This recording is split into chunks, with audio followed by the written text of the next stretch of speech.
Alors, c'est dommage que Laurent Alexandre soit parti, parce que en 2050, vous avez compris, ils sont tous du même calibre. Donc finalement, vous avez 9 milliards d'individus sur Terre et 9 milliards d'individus qui vous raconteront à peu près la même chose, aussi brillante que Laurent Alexandre a pu le décrire, c'est-à-dire le monde qui sera le leur. Et on peut effectivement se poser la question, finalement, si on a uniformisé déjà le monde avec des technologies, avec des téléphones qu'on a tous envie d'avoir, qui sont tous les mêmes, avec des vacances qui sont toutes les mêmes, avec finalement une nourriture qui est toujours la même. On a le développement des marques qui sont mondiales, planétaires. On finit par se poser la question, tous ceux qui ont des pieds nus, c'est pour ça que j'ai retiré mes chaussures du coup, et qui sont dans des pays où l'accès à l'information sera identique, mais dont les moyens ne seront peut-être pas les mêmes, que fait-on de tous ces gens-là?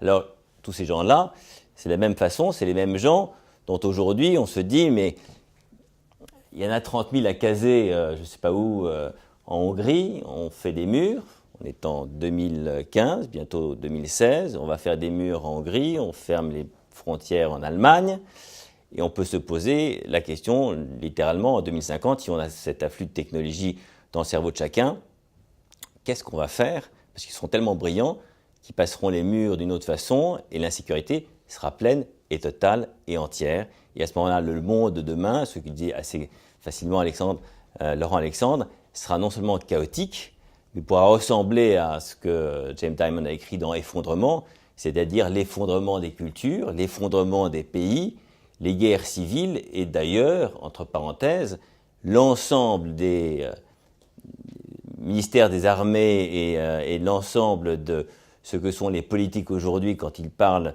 des conflits de demain, ce ne sont pas des conflits uniquement terroristes, qui sont des conflits évidemment non conventionnels, ce sont des conflits régionaux, territoriaux, qui sont fondés sur l'incapacité des peuples à se comprendre. Alors, encore une fois, la projection en 2050, qui est probablement pas totalement irréelle, sera peut-être celle qu'on aura pour nous, et en tout cas nos enfants, et qui nous plongera probablement dans des torpeurs et des abîmes absolument considérables. Alors quand on a dit tout ça, 2050, c'est quoi la santé? Il y a 20 ans, 21 ans, j'ai créé ce qui est devenu le Conservatoire national de la tomate, tout le monde s'en foutait à l'époque, et j'avais accueilli José Bové. J'avais mes bureaux dans les jardins du Palais Royal et j'avais reçu, je pense, le téléphone du chef de cabinet de la ministre, ministre de la Culture, parce que rue de Valois, vous avez le ministère de la Culture, le ministère de la Culture, et qui m'avait dit, Monsieur de Broglie, est-ce que vous êtes conscient de ce que vous faites? Alors je lui ai dit, je ne comprends pas très bien de quoi vous me parlez. Vous recevez la Confédération paysanne dans la galerie de la rue de Valois, et vous allez parler de quoi? Et je lui ai dit, ça tombe bien, je vais parler à peu près de le même sujet que vous faites matin, midi, soir, je vais parler de agriculture. Alors là, il n'a pas du tout compris, ni le jeu de mots, ni le fondement de tout ça. Et je lui ai dit, vous savez, c'est essentiel. Et j'ai fait le même exercice avec les différents ministres de l'agriculture pendant des années. Et je leur ai dit, le modèle de l'agriculture conventionnelle est un modèle dominant, qui est un modèle de pays entre guillemets du Nord, et notamment de la France, qui à la sortie de la guerre, dans les années 50, on dit il faut qu'on ait un modèle dominant de production de céréales et que dans le monde, on soit les plus puissants. Et effectivement, on est devenu premier exportateur de céréales. Or, le modèle dominant est un modèle, comme vous l'avez compris, fondé sur de la chimie, fondé sur l'appauvrissement de la biodiversité au travers d'une sorte de standardisation des semences dans le monde, au point où maintenant vous connaissez évidemment toutes les torpeurs de Monsanto et autres Limagrain et autres Cargill, qui sont ces semenciers qui dominent la planète en matière de production agricole. Et le résultat, c'est que probablement, corrélé à cette espèce de diktat des semenciers, on va avoir une progression absolument considérable des maladies environnementales, c'était il y a 20 ans, comme l'ont écrit un certain nombre de scientifiques, et à ce titre-là, ça va coûter beaucoup plus cher à la société, et les cours de la nation et des nations seront impactés de façon absolument considérable. Et donc, pour ceux qui ont vu Soleil Vert et qui ont vu ce genre de film qui aurait pu être montré aussi par Laurent Alexandre, on était dans un monde qui était impossible et qui devient de l'ordre du possible. Et je leur disais, il faut construire en parallèle un monde où une agriculture de proximité, une agriculture vivrière, une agriculture qui continue à nous émerveiller et dont les externalités positives, si on arrive à, encore une fois, les mesurer, seraient absolument considérables pour les comptes de la nation, parce que les 3/4 des politiques ne pensent qu'à une chose, d'abord d'être élus, bien sûr, mais en même temps à comprendre ce que sera un modèle, encore une fois, qui sera celui du modèle soutenable pour l'ensemble des citoyens. Il y a un certain nombre d'années, j'ai imaginé ce que serait un monde d'agriculture, entre guillemets, non conventionnelle. Et une agriculture non conventionnelle, c'est une agriculture qui est fondée sur ce qu'on appelle la résilience alimentaire des territoires. Et ça commence et ça passe par, évidemment, ce qui est la nourriture équilibrée. Et la nourriture équilibrée, c'est une nourriture qui, effectivement, correspond à nos besoins journaliers, qu'on soit dans un pays du Nord ou qu'on soit dans un pays du Sud.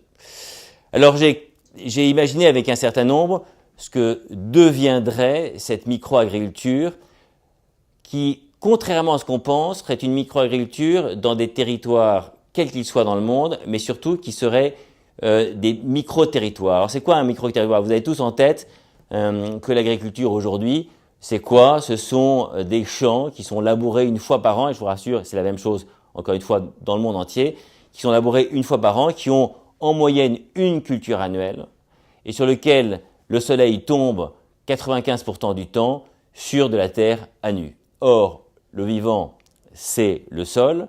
Le meilleur actif qu'on ait, encore une fois, à proximité de nous, c'est le sol parce qu'il nous nourrit et qu'il nous soigne.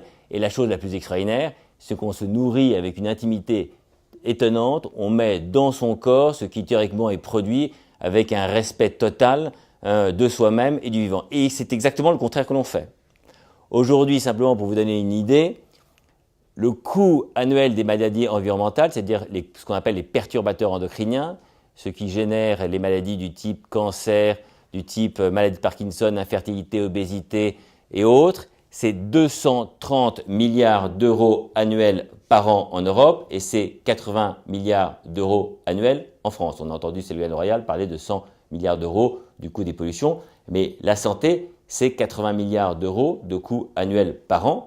On prend les chiffres qui sont donnés par le ministère, les différents ministères, et là on s'aperçoit qu'effectivement, on s'empoisonne au quotidien. Donc, ce poison qu'on ingurgite, c'est effectivement la bombe de demain. Et qu'est-ce qu'on en a fait? On a imaginé en Touraine une ferme, une micro-ferme, alors qui est très inspirée par énormément de micro-fermes dans le monde, en agroécologie, inspirée par la permaculture. Alors, c'est quoi l'agroécologie et c'est quoi la permaculture? Très simplement, l'agroécologie, c'est le respect du vivant sous toutes ses formes, avec une agriculture qui effectivement est décarbonée, donc ne fait pas appel de produits chimiques et utilise très très peu de mécanisation.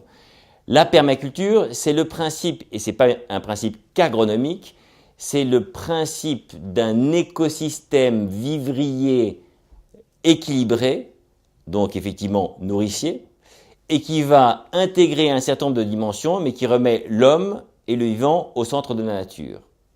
Autrement dit, on n'est plus dans un monde où vous avez des machines, comme en Amérique latine, qui peuvent cultiver avec un homme derrière, et encore un homme normal, derrière un joystick, à peu près 10 000 hectares avec des moissonneuses-batteuses en ligne. On est dans un monde où sur 1 hectare 3, on va employer jusqu'à 4, 5, voire 10 personnes. Et ça marche très bien. Vous avez un formidable avocat qui s'appelait Lincatini, qui était le maraîcher, le grand maraîcher, celui qui avait dirigé le potager du roi de Louis XIV. Et vous avez un type qui s'appelle Elliot Coleman, qui est aussi un avocat de formation, et qui, aux États-Unis, a créé un jardin potager qui est cultivé toute l'année et qui est le champion des légumes d'hiver. Alors on est évidemment très loin de cette intelligence artificielle, quoique aujourd'hui, à titre d'indicateur, la micro-ferme qui fait 1 hectare 2 au château de la Bourdière à Montloup-sur-Loire, qui est derrière notre conservatoire de tomates et notre jardin de dahlias, l'expérimentation qui va se faire, c'est que pendant 4 ans, et on est à la 2e année, on doit pouvoir démontrer qu'on peut créer 3 emplois sur 1 hectare 2, générer plus de 100 000 euros de chiffre d'affaires et mesurer avec un comité scientifique, économique et social tout ce que l'on appelle les externalités positives de ce genre de micro-ferme. Alors c'est quoi? C'est quoi l'impact agronomique? C'est-à-dire que pour beaucoup, 1 hectare en conventionnel, c'est 3 000 à 4 000 euros de chiffre d'affaires.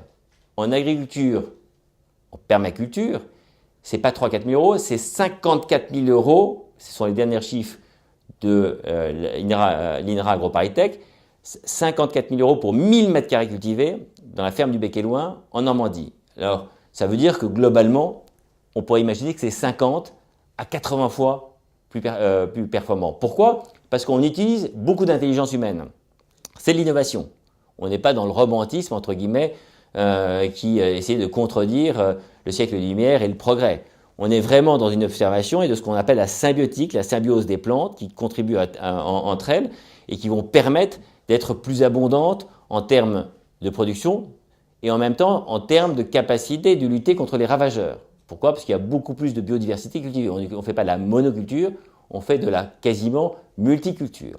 Et ça, sur 1 hectare 2, on doit pouvoir mesurer impact en matière d'agronomie, impact en matière dite de santé des sols. C'est quoi la santé des sols? C'est que vous savez qu'aujourd'hui, si la santé humaine est un coût majeur, la santé des sols, c'est la bombe écologique de demain. Santé des sols, c'est la filtration de l'eau, c'est les problématiques de création de biomasse. Vous lisez matin, midi et soir que l'érosion des sols, c'est catastrophique, ça va coûter horriblement cher. Ça a fait en sorte que Haïti ne sait plus faire quoi pousser parce qu'ils ont détruit l'ensemble de leur sol, mais c'est l'histoire de l'île de Pâques, c'est l'histoire de beaucoup de sociétés et beaucoup de civilisations qui ont disparu, comme la civilisation islandaise avec les Vikings, quand on avait tout cultivé de façon excessive. Donc, impact sur les sols, impact sur la biodiversité, impact sur la santé humaine, on en a parlé, impact sur l'éducation, impact sur l'emploi. Le rapport sur la transition énergétique écrit par Jean-Marc Jancovici et Alain Grandjean, commandé par les deux présidents Sarkozy et Hollande, c'est décarboner l'agriculture, c'est décarboner l'économie. Décarboner l'économie, c'est faire en sorte qu'on ait plus de chimie, ou beaucoup moins de chimie, et beaucoup moins de mécanisation, et beaucoup moins de transport. Transport, c'est en moyenne, aujourd'hui, un aliment que vous avez dans votre assiette, pour ceux qui n'ont pas déjeuné, j'en suis désolé, c'est 500 km en Europe, c'est 1500 km aux États-Unis. Autrement dit, on est en train de dire qu'on va mesurer l'impact effectivement, notamment sur l'éducation, notamment sur l'emploi. L'emploi, on parle de 150 000 à 200 000 micro-fermes. On en a perdu 3,5 millions des fermes en France dans les 60 dernières années. Il faudra en recréer 150 000 selon le rapport sur la transition énergétique. Ça veut dire créer peut-être 400 000, 500 000, 600 000 emplois. François avait raison. On peut créer des emplois non délocalisables. Et puis évidemment, l'économie locale et territoriale. L'économie locale, c'est de l'économie de la production, mais aussi de la transformation. Finalement, d'avoir les mêmes aliments, on s'aperçoit que Picard surgelé, ça a été l'enfer avec le scandale de la viande de cheval. Pourquoi? Parce qu'ils se sont aperçus qu'un scandale, c'est un effet démultiplicateur sur l'ensemble de la société avec les réseaux sociaux, avec cette information linéaire. Ils se sont retrouvés avec 20% de moins de ventes pendant 6 mois. Ça ne leur était jamais arrivé. Ils avaient toujours un modèle en croissance. Et donc la vraie question, c'est l'impact économique sur les territoires, que ce soit à la production ou à la transformation. En fait, c'est un modèle incroyablement innovant et c'est un modèle de pensée radicalement différent. Pourquoi? Parce que dans ce que Laurent Alexandre nous a décrit formidablement, c'est vrai que le monde devient de plus en plus linéaire de la façon dont on parle et moins pyramidal. Je m'en suis pris un tout petit peu dans la figure quand j'ai entendu que les aristocrates dans les années 1750 passaient à côté des mendiants en les regardant et d'ailleurs en ne les regardant pas. Aujourd'hui, c'est à peu près les politiques qui font la même chose. Mais de la même façon, on n'est plus pyramidal. Tout le monde, tout citoyen, quel qu'il soit, dans un pays du Sud, en milieu de l'Afrique, avec son smartphone, peut avoir un, accès à l'information, et deux, donner son avis sur quelconque modèle de société qu'il voudrait voir éventuellement disparaître, ou en tout cas sur lequel il peut porter un jugement. Et le degré d'information est absolument considérable. C'est-à-dire que pour la première fois dans l'existence des sociétés organisées, le monde politique est obligé de comprendre, et comme le monde politique et le monde militaire, que la vraie menace, c'est des sociétés qui se rassemblent, encore une fois, sur des réseaux et qui disent « on ne veut plus de cette marque-là, on ne veut plus de ce monde-là ». Deuxième chose, c'est qu'on est dans un monde, effectivement, non seulement où l'information permet à tout le monde de communiquer et d'avoir son avis et de s'indigner, mais on est dans un monde aussi où les sociétés, les politiques, la société civile se rend compte sur une idée qu'on ne peut plus être des prédateurs pour nos ressources naturelles. Et dans nos ressources naturelles, il y a évidemment le pétrole, il y a évidemment l'ensemble de ce qui nous permet, entre guillemets, de vivre, mais en même temps, il y a ce qui permet aux générations futures d'avoir, entre guillemets, les mêmes chances que nous. La COP 21, pour laquelle Dérolle est partenaire officiel, c'est-à-dire que notre société qui s'occupe d'éducation est reconnue comme un élément pour pouvoir expliquer ce que sera la transition énergétique un peu partout dans le monde, eh bien, la COP 21 est particulièrement, à cet égard, exceptionnelle parce que c'est la première fois que l'ensemble des partenaires du monde, encore une fois, entreprises, collectivités, fondations, sociétés civiles, savent et comprennent que le monde de demain ne sera plus le même si on ne prend pas les bonnes décisions pour réduire l'augmentation de la température de 2 degrés dans les 30 années qui viennent. Or, je rappelle que les premiers, il y a 196 pays négociateurs, je vous rappelle, c'est en 30 novembre au 12 décembre, les 60 premiers pays, 58 premiers pays qui ont remis leur rapport à fin août, les calculs du GIEC montraient que de toute façon, on ne serait pas à moins de 2% d'augmentation de la température. C'est-à-dire qu'on est déjà dans un scénario catastrophe, avant même que la négociation, entre guillemets, ait donné son état. Et pour terminer, parce que je sens que je vais arriver à pour terminer, on est tous conscients que pour faire avancer, je dirais, cette décision, cette évolution de la société, il faudra passer par un changement radical du premier émetteur de CO2 ou de gaz à effet de serre, y compris du méthane, qui est le plus puissant, c'est-à-dire l'agriculture. Or, la modernité du monde de demain, ce n'est pas uniquement l'intelligence, c'est aussi l'agriculture. L'intelligence, entre guillemets, participative et collaborative, ça sera probablement pour l'ensemble des agriculteurs de demain, et ça sera un des points fondamentaux de notre point, c'est les agriculteurs de demain ne sont pas les agriculteurs d'hier, les agriculteurs de demain, c'est vous tous.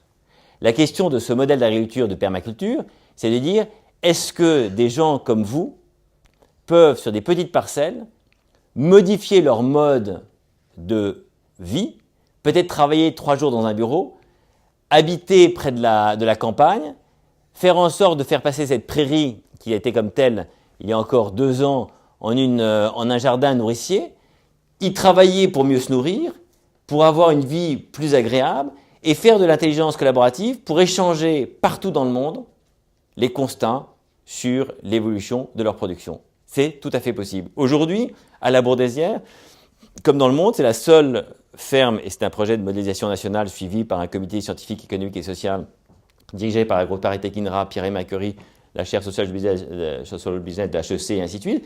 C'est bien de montrer qu'en fin de compte, c'est une révolution accessible à tous. Maxime de Rostelan, qui était là, Maxime est un ingénieur haut qui a décidé de passer de la direction des éditions Dérolle pour l'avenir, a créé cette ferme. Aujourd'hui, on a plus de 50 demandes de fermes pour des grands groupes, pour des collectivités en France et à l'étranger, c'est-à-dire aider avec une boîte à outils à modéliser ce genre de ferme. Autrement dit, les agriculteurs demain comme Maxime, ce sont des gens qui seront capables aussi bien d'être des agriculteurs que d'être des ingénieurs, que d'être des informaticiens, que d'être des avocats, mais qui en prendront, encore une fois, l'équilibre et surtout la notion de résilience, ne pas dépendre des autres. Or, on est un monde ultra dépendant et ne pas dépendre des autres, c'est effectivement cet humanisme auquel la permaculture permet d'accéder, cet humanisme, ce regard sur soi-même, ce regard sur ce qui nous nourrit et ce qui nous soigne. L'association Ferme d'Avenir, je tombe sur cela, c'est une association qui a été créée il y a 2 ans qui porte ce projet, mais qui est aujourd'hui en train de porter 2 grands projets. L'essaimage à 150 000 fermes avec un modèle reproductible, même si on n'aime pas le terme de modèle, et une notion qui est très intéressante, qui est de sanctuariser dans le monde toutes les parcelles de moins de 2 hectares. Vous êtes évidemment conscient que les parcelles de moins de 2 hectares, il y en a partout, dans les villes, aux abords des villes, les particuliers, les entreprises, les collectivités en ont partout. Et aujourd'hui, la vraie question, c'est à quoi elles servent-elles? Elles servent à rien.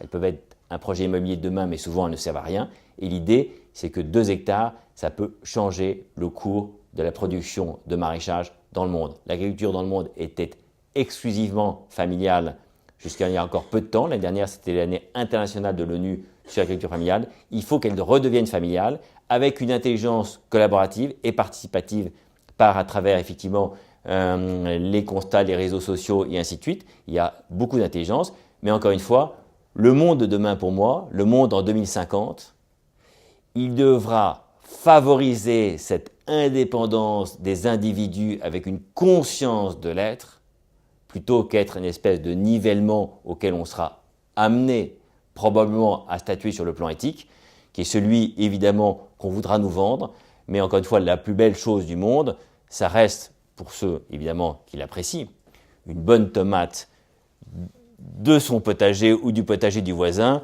plutôt qu'un truc qui a été produit à l'autre bout de l'Europe, sinon de la planète. Je rappelle l'illustration de la stupidité, c'est que le camion qui venait livrer des tomates de Hollande et l'autre camion qui venait livrer des tomates d'Espagne se rencontrent à Limoges et font un accident.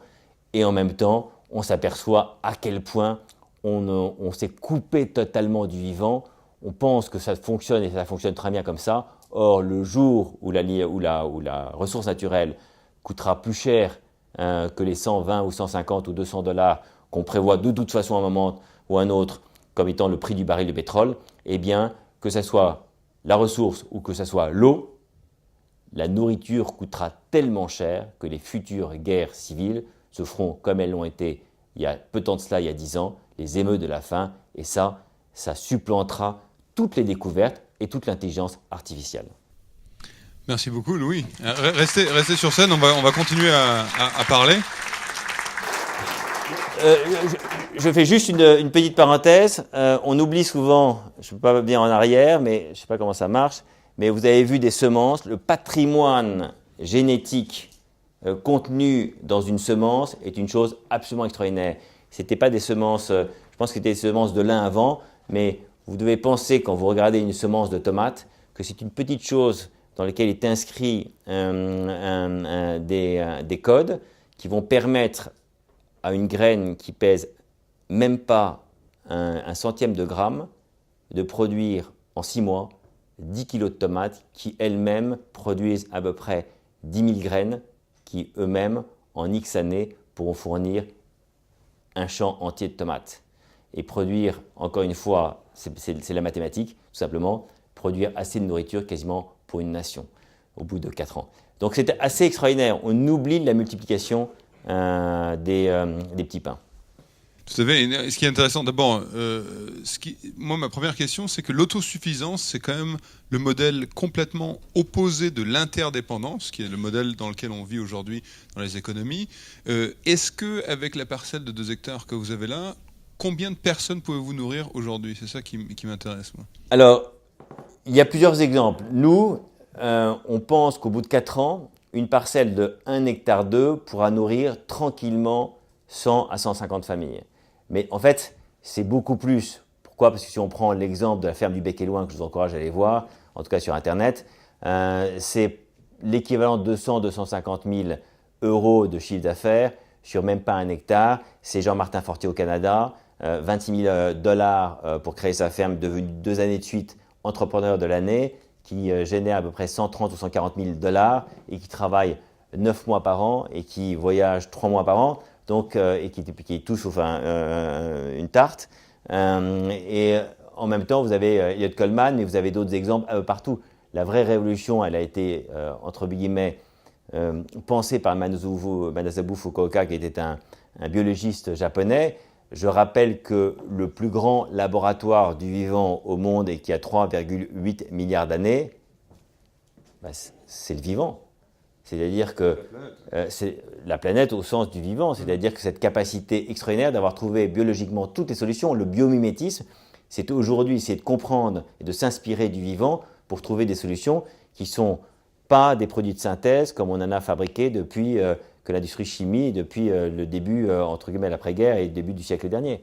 Donc on est vraiment dans des modèles tout à fait vivants et la réponse est oui, on peut, avec 150 000 fermes, probablement nourrir 10 millions de familles à 15 millions de familles. Si on nourrit 15 millions de familles avec 150 000 fermes, c'est une aberration. Alors ça ne veut pas dire que c'est la mort des grandes entreprises agroalimentaires. C'est aussi les partenaires de cette ferme, c'est l'Europe, la région, le département, la mienne, mais c'est aussi Métro, Casino, Fleury-Michon, Neuflis, Banque Populaire. Pourquoi? Ils ont tous compris que l'ensemble de ces modèles allait évoluer et qu'il fallait les comprendre aujourd'hui. Parce que quand on a en France, on a une crise agricole régulière. Et tous les mois, toutes les années, il y a les fermiers, les porcins, les poulets, le lait. Parce que l'ensemble du modèle, qui est malheureusement le modèle qui a endetté des familles entières, je rappelle qu'une ferme, bien sûr, une ferme, ça coûte à peu près, on pense, 80 000 €, une ferme en France.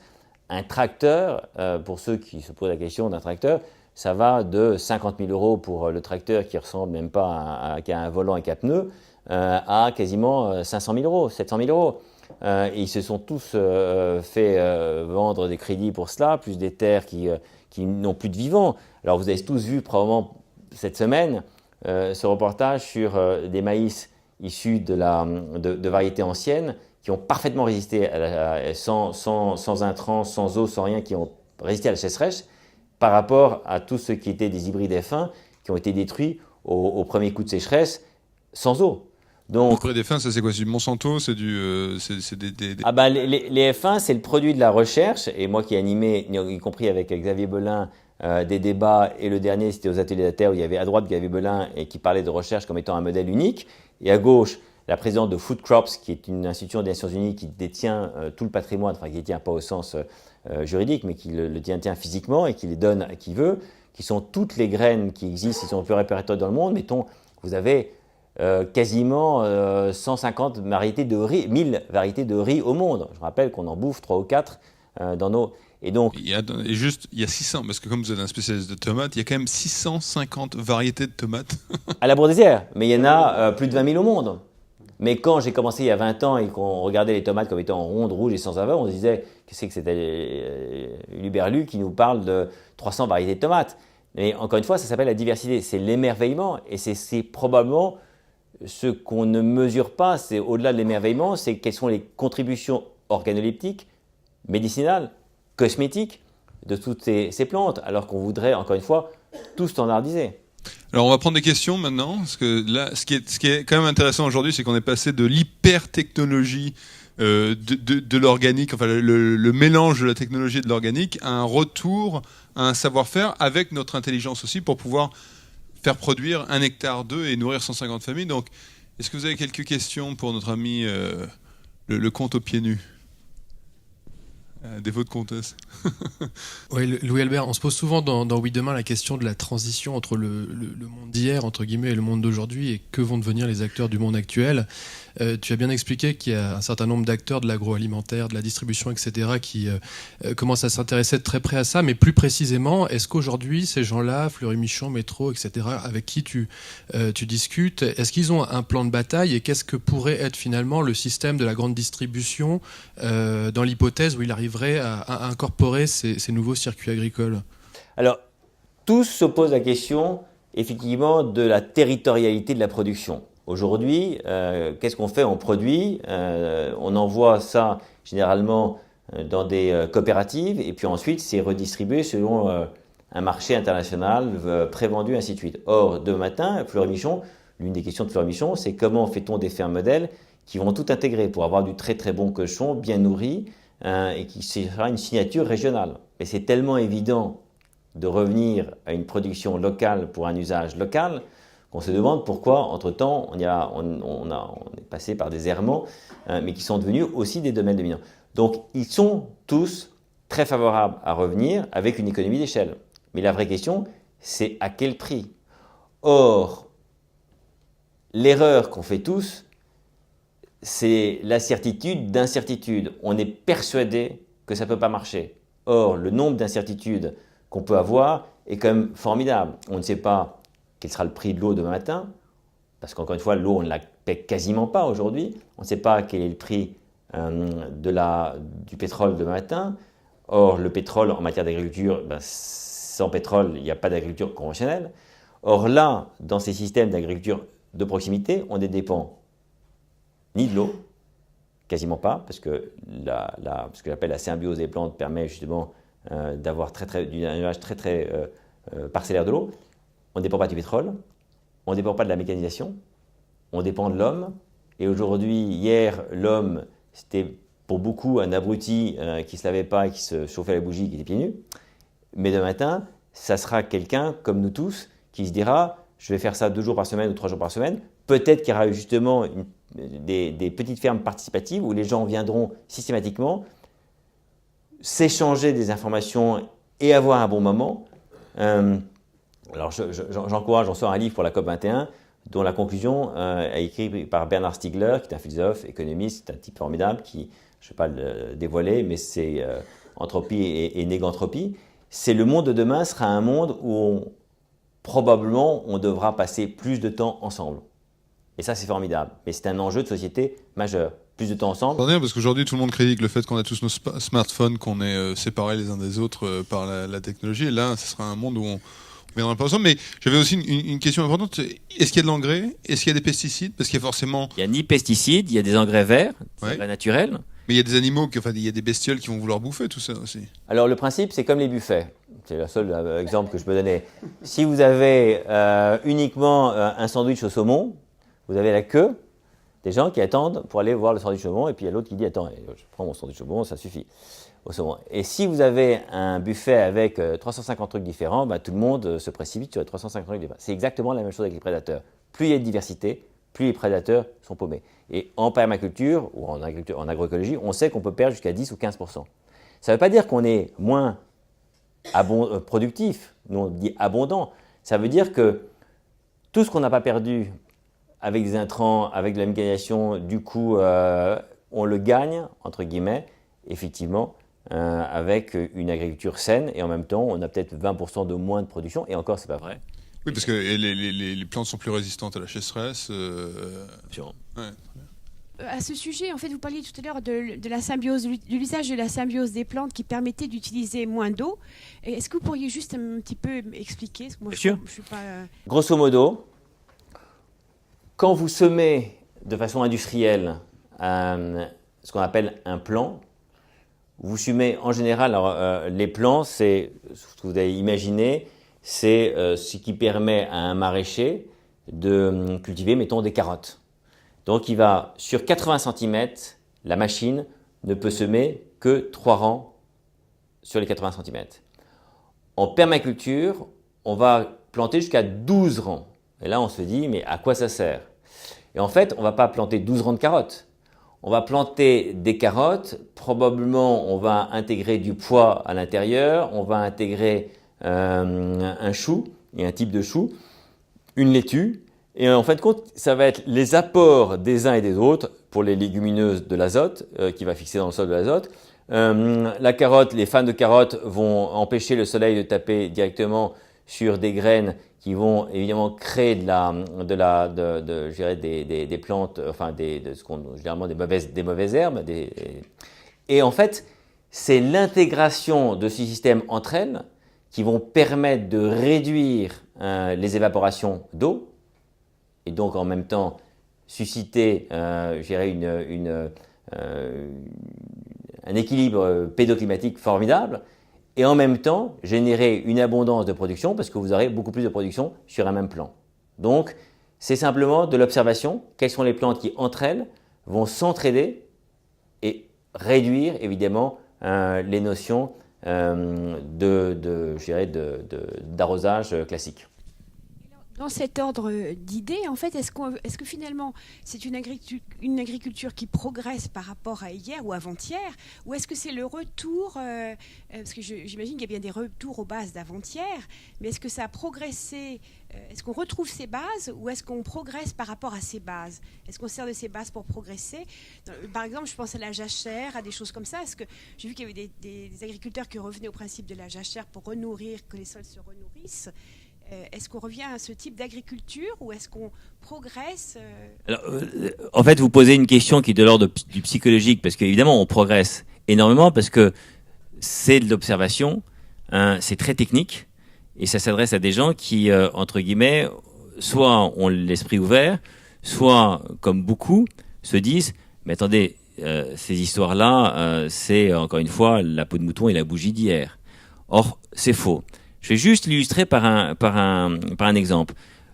évidemment, je suis comme beaucoup d'entre nous dans ce petit groupe qui n'est pas si petit et qui grandit, invité à différents colloques. Et j'ai participé pendant le salon de l'agriculture à un colloque organisé sur les fermes extensives avec des nouveaux modèles. Et donc il y avait un agriculteur qui avait 300 hectares et qui avait des problèmes, c'est qu'il y avait une érosion de ses sols. Sur ces 300 hectares, il y a à peu près 10 hectares où de plus en plus, il y avait de moins en moins de matière organique. Donc il disait, je cultive 270 hectares et pas donc 300.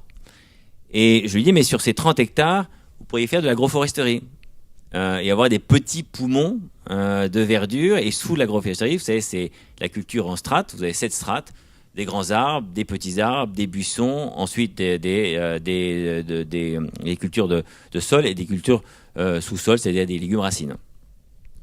Et il m'a dit, j'adorerais, mais pour 300 hectares, il y a mon frère et moi, et ça suffit.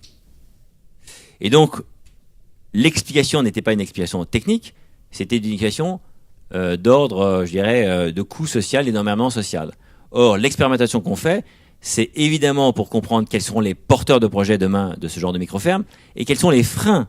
Et dans les freins, il y a l'aspect juridique, il y a l'aspect effectivement social, le coût social. Nous, on milite pour que tous les gens qui nourrissent la planète, en tout cas en France, le coût des charges sociales et pétrole, c'est soit 10% standard. Parce que l'impact sur les comptes de la nation sera très supérieur, entre guillemets, au surcoût des charges qui, évidemment, dans ce pays, sont très supérieures à la moyenne européenne, évidemment mondiale. Tout en prenant en considération les problématiques de gâchis. Vous savez que le gâchis alimentaire, quand je viens d'écrire un article sur une revue internationale qui s'appelle The World Policy Journal et qui s'appelle The Food Crisis, the Problem is the Solution, on ne se rend pas compte que le taux de gâchis dans nos pays, chiffre de la FAO, c'est 30% de la production. Quand on produit, il y a 30% qui est jeté pour des raisons lambda, et 26% entre la production et la consommation. C'est considérable.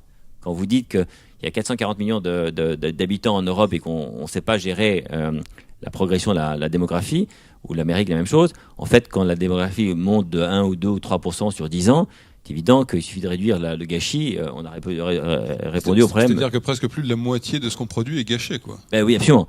Et dans les pays du Sud, le problème, c'est qu'aujourd'hui, l'Afrique, prenons l'exemple de l'Afrique, d'abord, il y a de plus en plus d'obèses que de mal nourris, et de toute façon, les obèses, ça n'intéresse personne, sauf évidemment de les rendre plus obèses en bouffant beaucoup plus de cochonneries.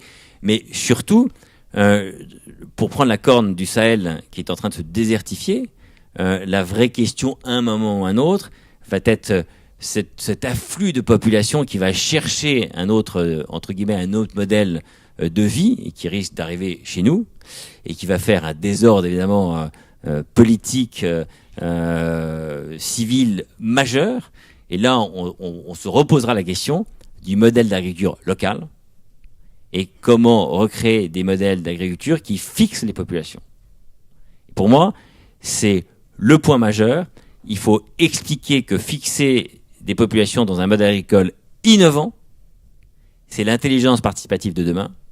Et c'est pas de continuer à dire, comme cet agriculteur qui avait 300 hectares, attendez, je vais pas me faire chier avec 3 gus que je vais employer, qui vont me foutre au prud'homme si je leur demande de travailler 38 heures l'été, alors que par définition, c'est l'été où il faut... Mais c'est exactement ça.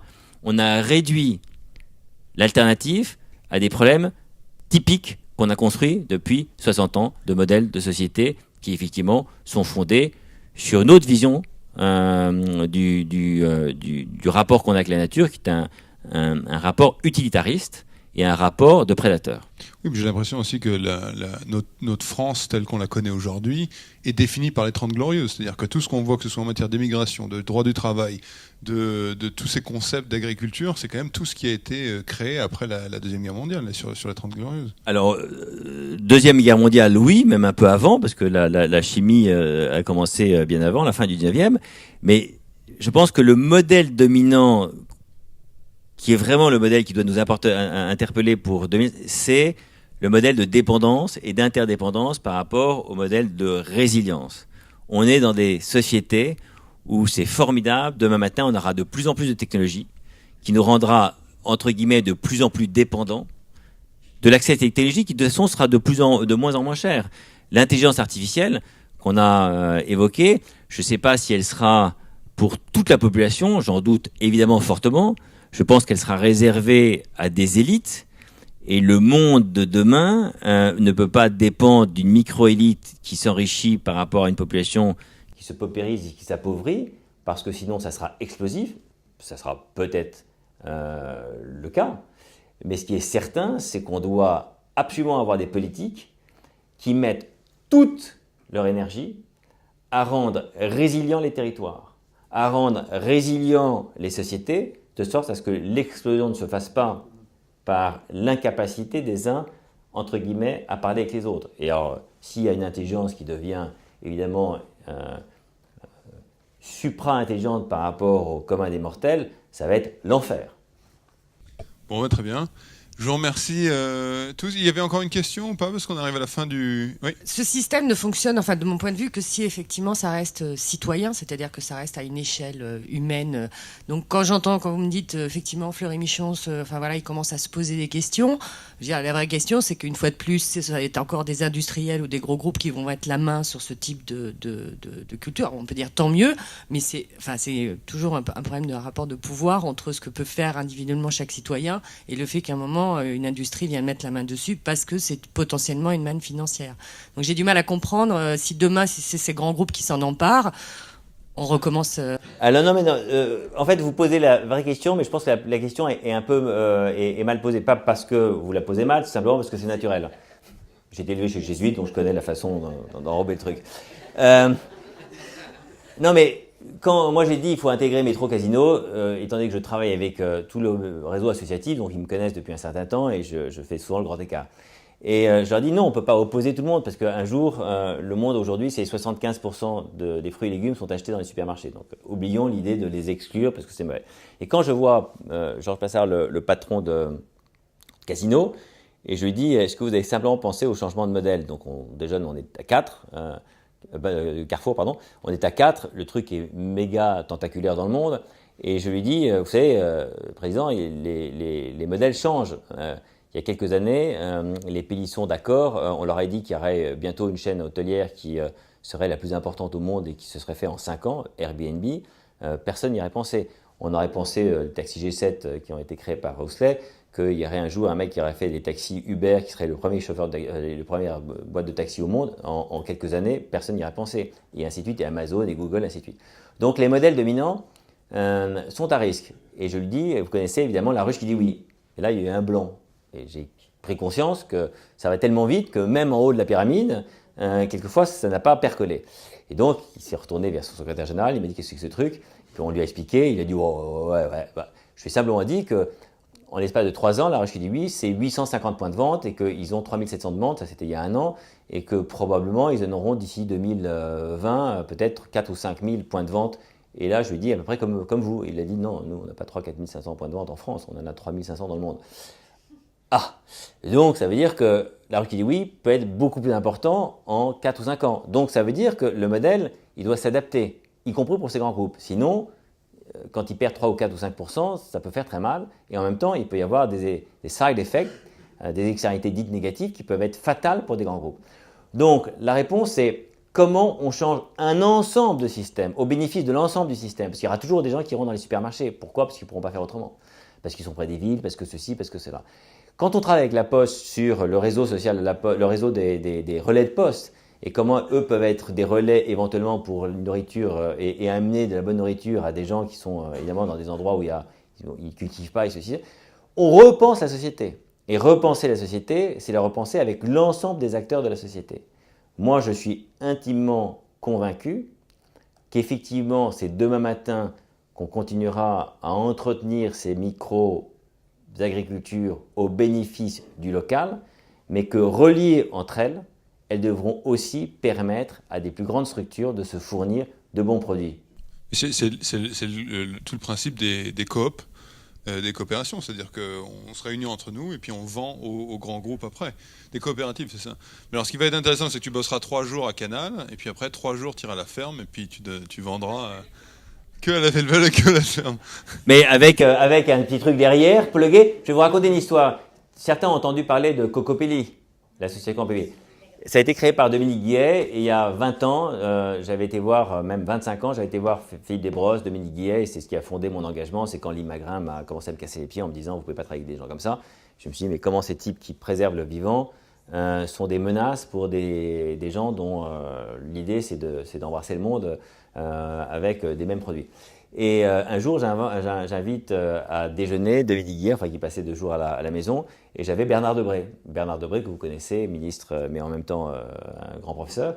Et Bernard Debré, pendant que Dominique Guillet bouffait son millet avec son truc, en le regardant comme ça, on est à 3 en train de déjeuner, et Bernard Debré lui dit tu sais, bientôt, ça existe déjà, c'était donc il y a 15 ans, on va te mettre de l'intelligence artificielle, comme ça tu penseras plus vite.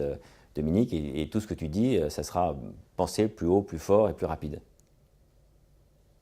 Là, il a avalé son millet et il a dit « Je ne souhaite ni à mes enfants, ni à chacun d'être comme ça, parce que c'est la fin du monde. » Fin, F-I-N. Pour un monde qui a faim.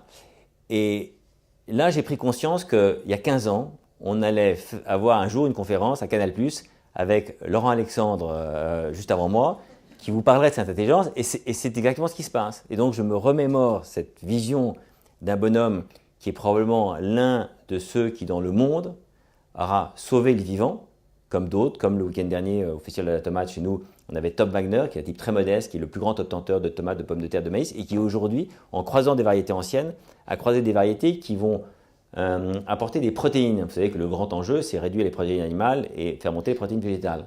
Et donc c'est des petits gars au fin fond, dont les grands groupes rêveraient de mettre la main sur et de patent tout ça, mais qui ont fait avancer le monde et qui feront avancer le monde de demain, celui de l'innovation.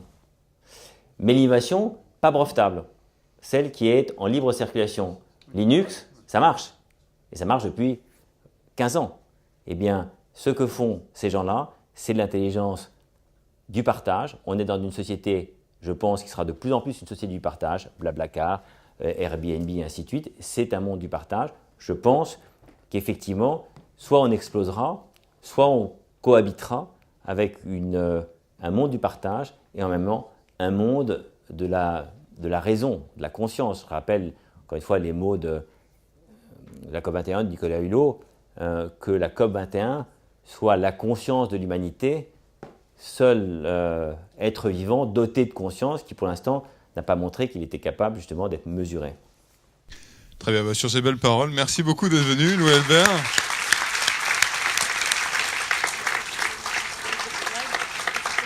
Merci à tous. Nous, on va se retrouver donc la semaine prochaine, mardi, même heure.